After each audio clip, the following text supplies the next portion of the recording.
Voilà, beaucoup de questions sur les poignets. Il y a beaucoup de pratiquants de yoga qui nous disent j'ai mal au poignet dans les postures, qu'est-ce que je dois faire, pourquoi? Beaucoup de personnes même se privent de certaines postures de yoga parce qu'ils ont mal au poignet. Alors, souvent la question, comment on met la main, quel appui, tout ça. Bon. Il faut comprendre que c'est un ensemble, que le poignet, il fonctionne avec le coude, qui fonctionne avec l'épaule. Quand les coudes sont bloqués, on va avoir mal au poignet. C'est déjà le premier truc. Quand les coudes sont bloqués, on va avoir mal au poignet. Si vous restez dans le concept, on devrait avoir les bras verticaux, les mains sous les épaules. Vous avez tout le poids du corps sur les poignets, c'est pas génial non plus pour les poignets. Et votre poussée est essentiellement verticale et ça entretient une syphose dorsale.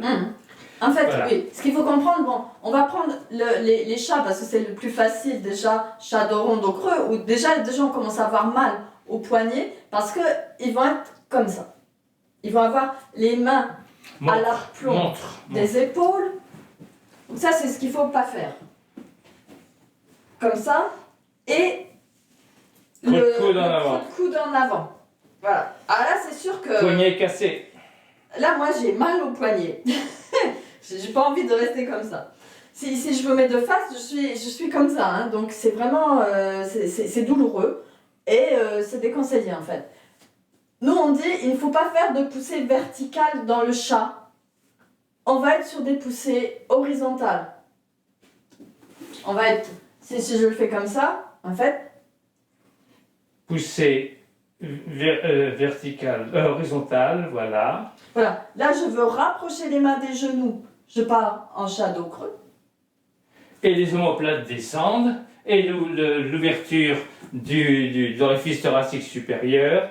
Et là... Dos rond. Bon. C'est ça qu'il faut comprendre. Et non pas un truc comme ça, en fait. Donc, nous, on va placer les mains... On va pas se poser la question où est-ce qu'on place les mains. On va mettre le corps en situation pour que les mains se placent au bon endroit. Vajrasana, j'améliore l'antéversion en tractant avec les cuisses pour bien placer le bassin. Les deux mains restent de part et d'autre. Et je veux amener les genoux à la poitrine. Et les mains, elles vont être au bon endroit. Il n'y a pas de raison de se poser de questions. Les mains sont au bon endroit. Je déplie les genoux. Et là, vous voyez que les mains sont en avant des épaules. Elles ne sont pas sous les épaules. Et que si la poussée est horizontale, c'est-à-dire s'il y a volonté d'étirer un ressort entre mains et genoux, sans que les fesses reculent, alors le rachis prend sa forme, sans serrage du ventre, peu importe la respiration. Alors s'il y a volonté d'enfoncer le tapis dans le sol, en comprimant un ressort entre mains et genoux. Comme si je vais faire ça. Voilà, sans que le tapis vienne, sans que le bassin s'avance. Eh bien, là, il y a très peu de poids sur les mains. Il y a très peu de poids sur les mains et il n'y a pas de douleur dans le poignet. Les mains n'ont pas changé de place. Voilà. Et ça va être le même placement dans le chien tête en bas. Hein. Donc, c'est vraiment à s'entraîner à ça et après, ça va être en place correctement. S'il n'y a pas de poussée dans les mains, si on est écrasé par la pesanteur, on n'a pas la racine des doigts en contact. Si on est dans ces poussées, dans le chien tête en bas par exemple, dans ces poussées horizontales,